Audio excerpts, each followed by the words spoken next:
From the Presidential Palace, Manila, Dateline Malacañang.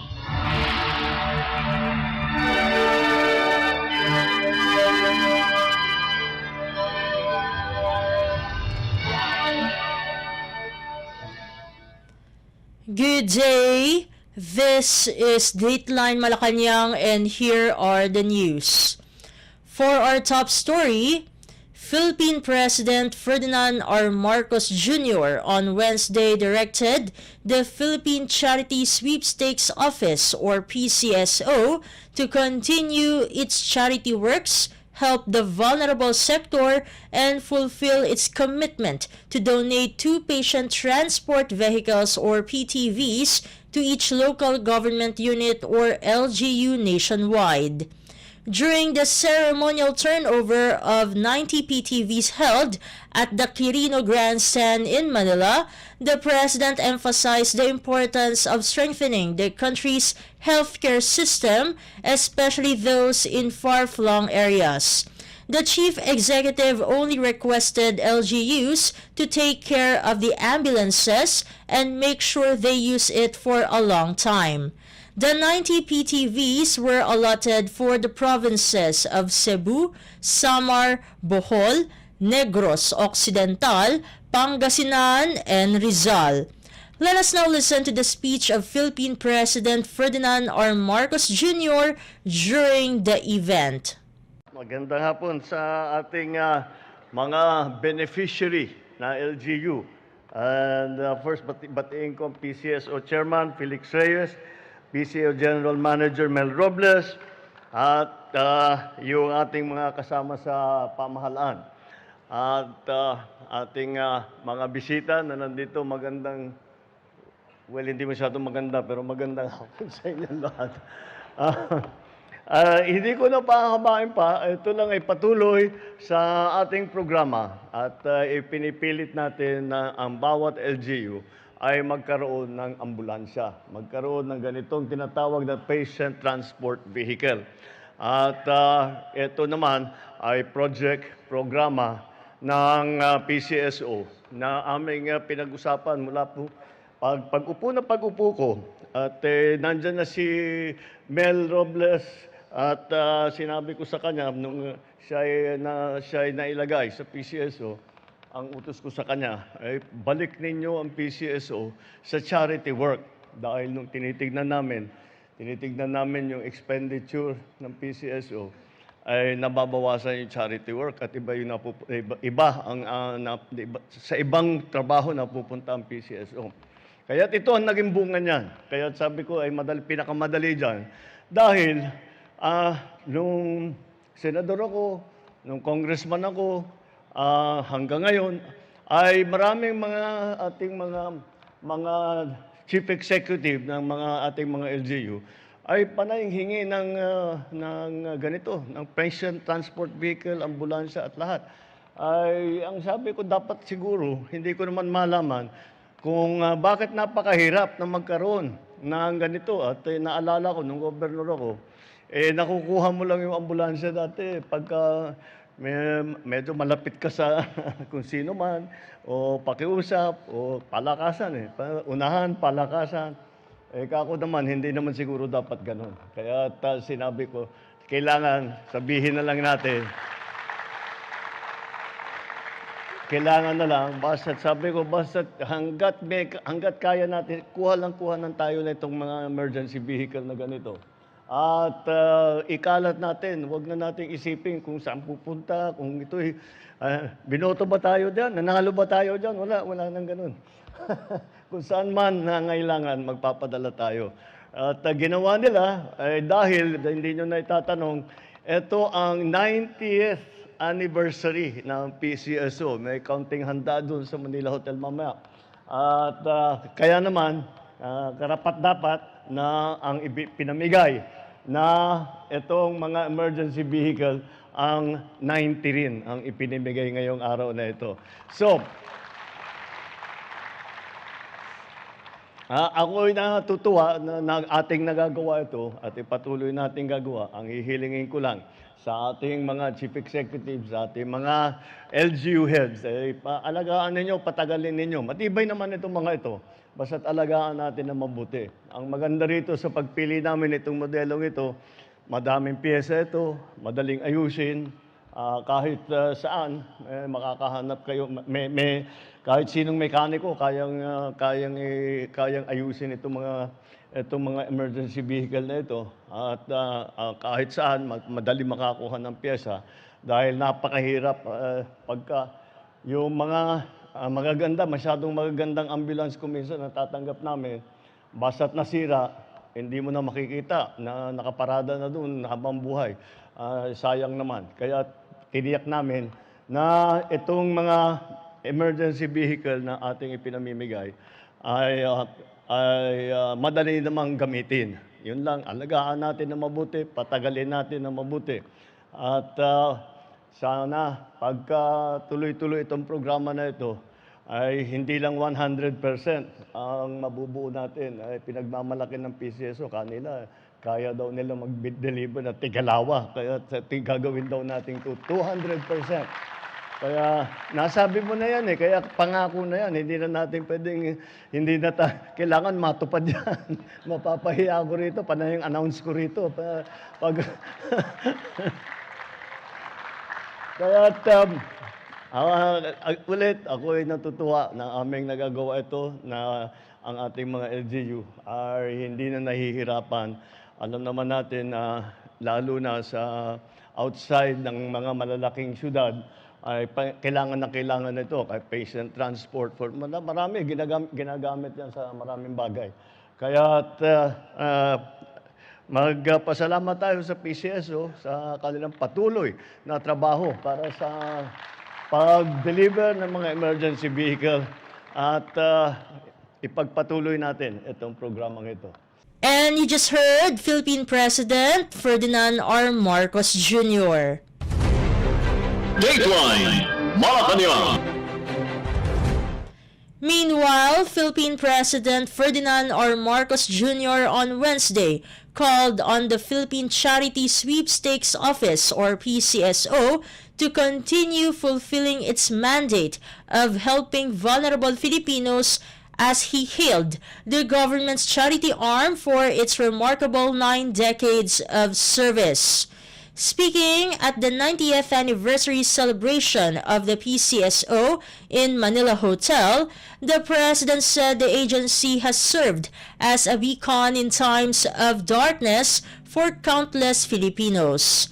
The Chief Executive commended the PCSO for creating not just a system of funding, but a helping hand for Filipinos in need. President Marcos highlighted several PCSO programs that impacted many lives, such as the Medical Assistance Program, Institutional Partnership Program, and the Medical Transport Vehicle Donation Program, among others. The PCSO's 90th anniversary celebration coincided with the National Day of Charity declared by President Marcos through Proclamation Number 598 on June 13, 2024, which aims to raise awareness and encourage individuals and groups to implement charitable initiatives and philanthropic activities that can enrich community ties, improve other people's well-being, and impact lives tangibly. Since its creation on October 30, 1934, the PCSO has been the principal government agency for raising funds through sweepstakes, races, and lottery games for funding health programs and medical assistance. Let us now listen to the speech of Philippine President Ferdinand R. Marcos Jr. during the event. Maraming salamat. Thank you, PCSO Chairman Felix Reyes. Please be seated.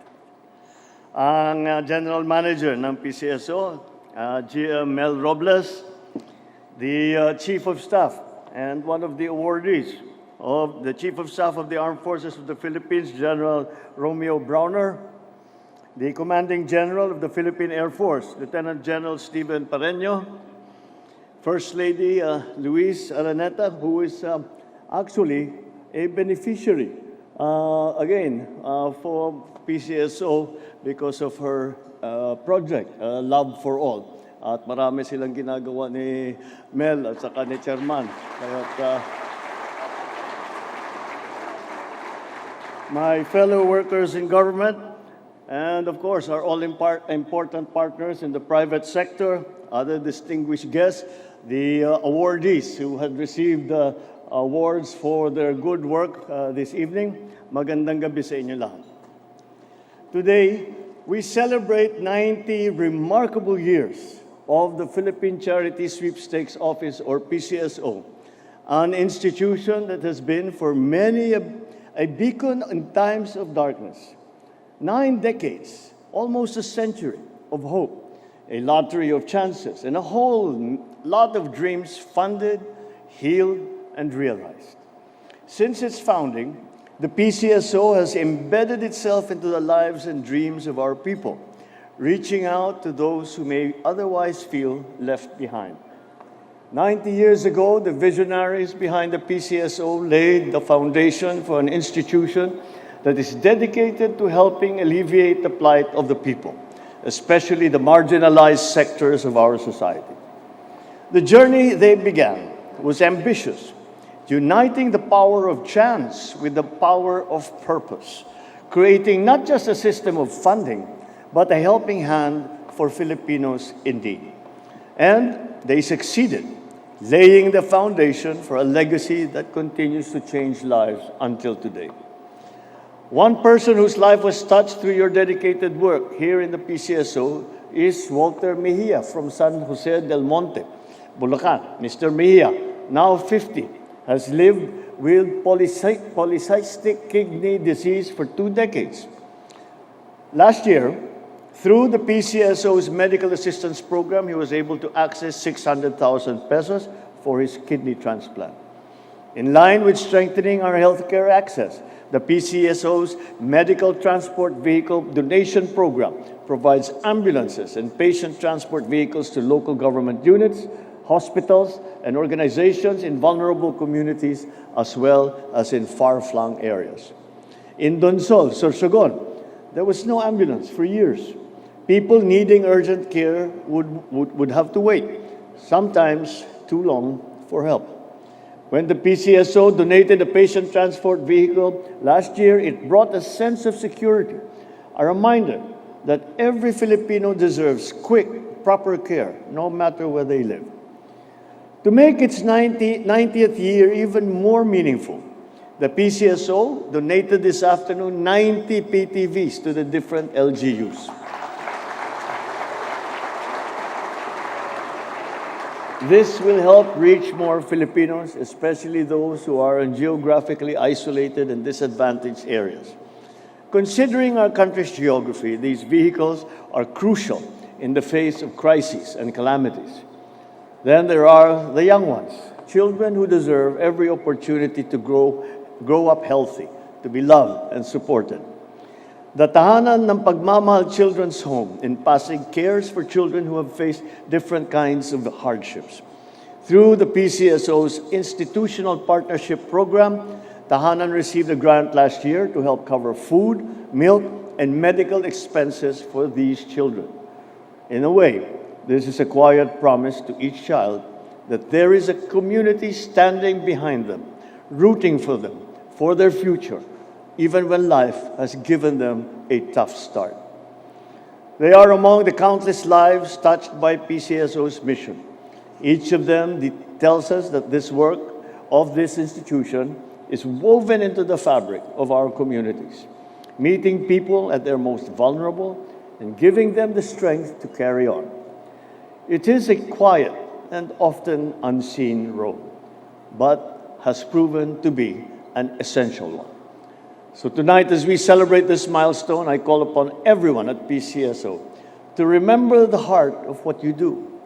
Continue upholding integrity, benevolence, and excellence. To all the officials and employees of the PCSO, past and present and future, thank you.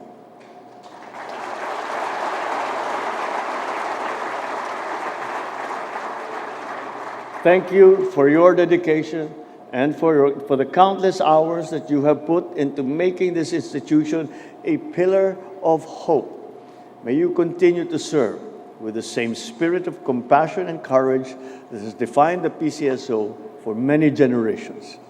Here's to 90 more years of making dreams possible, of turning small acts of chance into lasting change for all Filipinos. Mabuhay ang PCSO, mabuhay ang bawat Pilipino.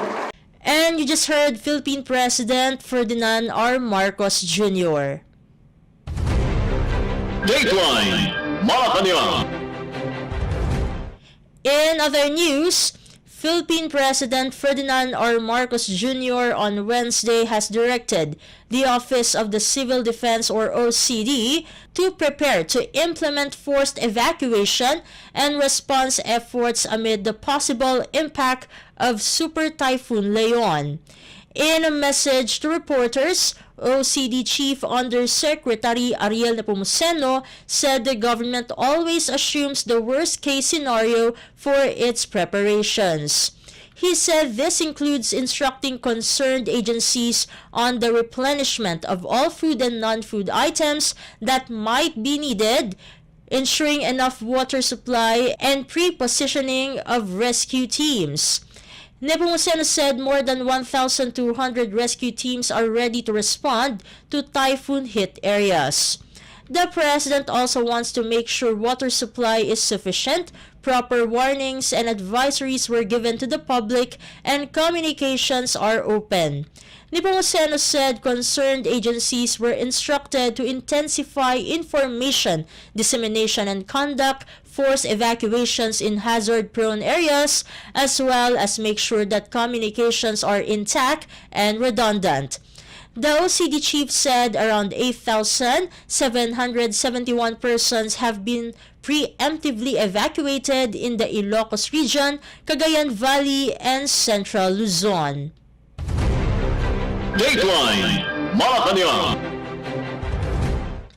Meanwhile, Office of the Civil Defense or OCD spokesperson Director Edgar Posadas said while Leon is moving closer to Batanes, its trough may also impact parts of Luzon, Visayas, and Mindanao, including Central Luzon, Calabarzon, Mimaropa, Bicol Region, Western Visayas, Eastern Visayas, the Zamboanga Peninsula, Northern Mindanao, and the Bangsamoro Autonomous Region in Muslim Mindanao or BARM.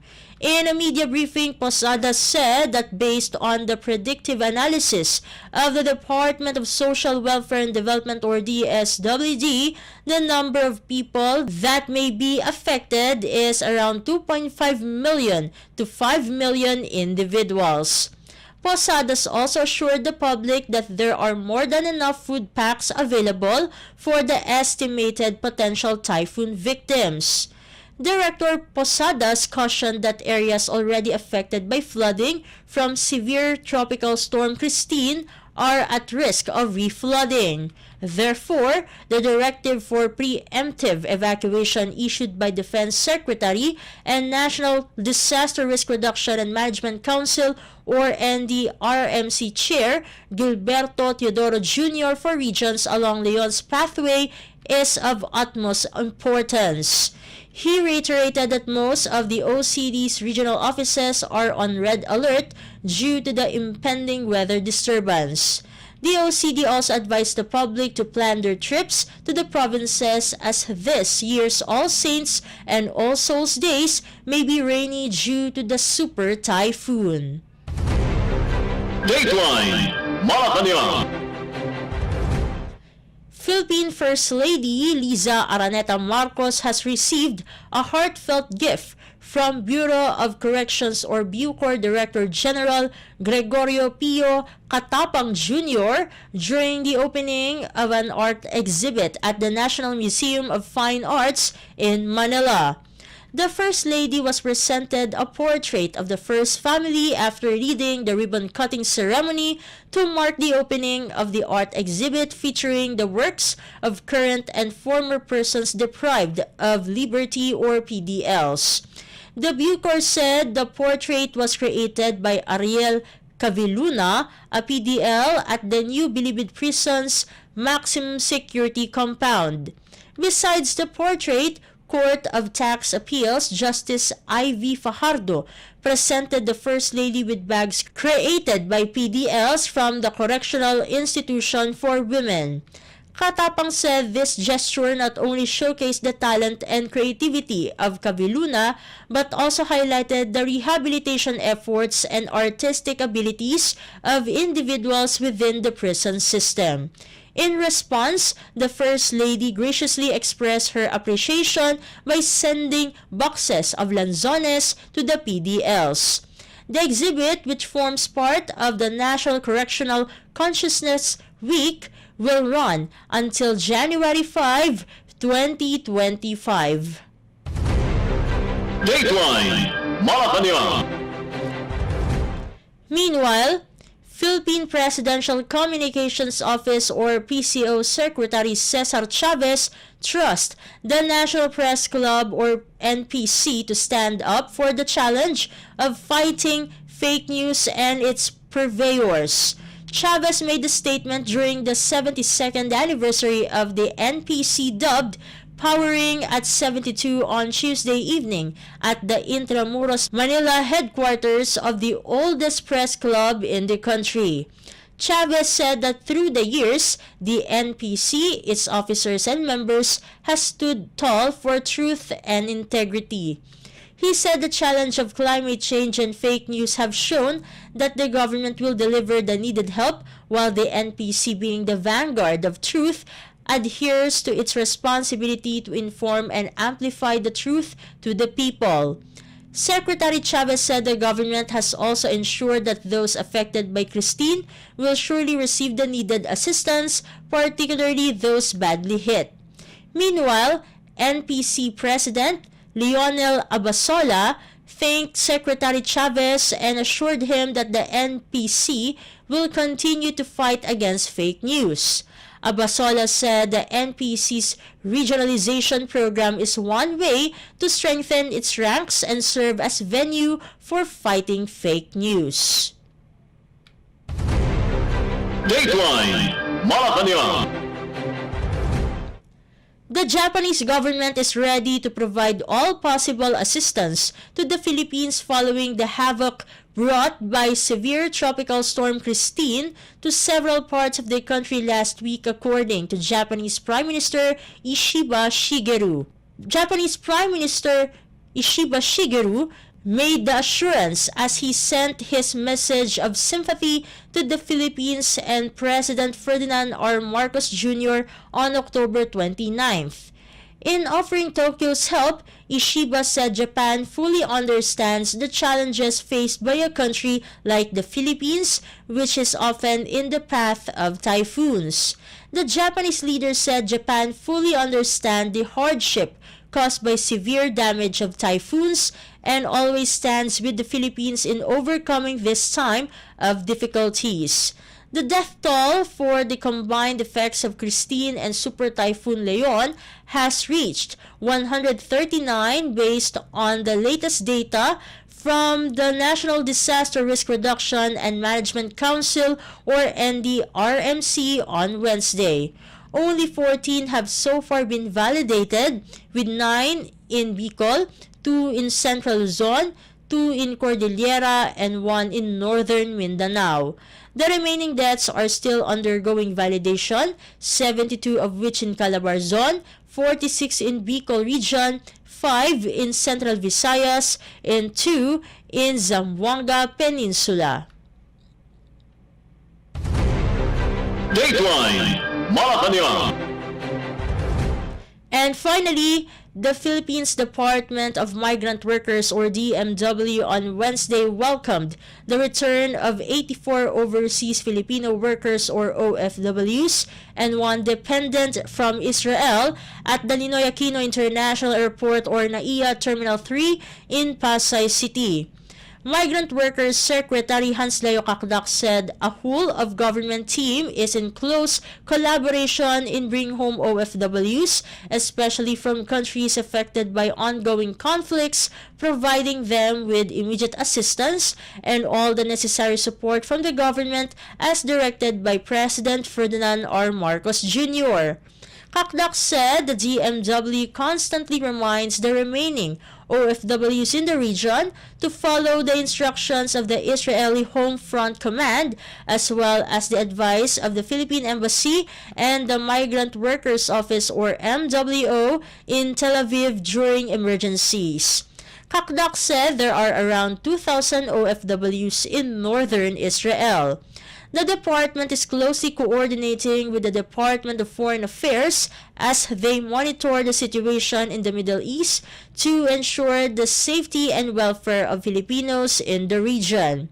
He said that in case the situation further escalates, evacuation plans for 6 districts in Israel have already been prepared by the Philippine Embassy in Tel Aviv. Meanwhile, the MWO in Israel has been tasked to provide transportation, provision of food, emergency supplies, and temporary shelter to affected OFWs. Israel remains under Alert Level 2, while Lebanon is under Alert Level 3. All Filipinos in the said areas are advised to prepare for evacuation if necessary. Dateline Malacañang. Before we conclude our program, Radyo Pilipinas World Service of the Presidential Broadcast Service is heard over the following shortwave frequencies: 15.640 MHz, 17.820 MHz, and 12.010 MHz. You can also visit our Facebook page and YouTube channel at Radyo Pilipinas World Service. You will be able to hear and view our Filipino and English programs, including news updates here in the Philippines. Kindly subscribe, like, and share our posts as well. And that concludes this edition of Dateline Malacañang for Radyo Pilipinas World Service. This has been Steph, Vicente. Good day and stay safe, everyone. From the Presidential Palace, Manila, Dateline Malacañang.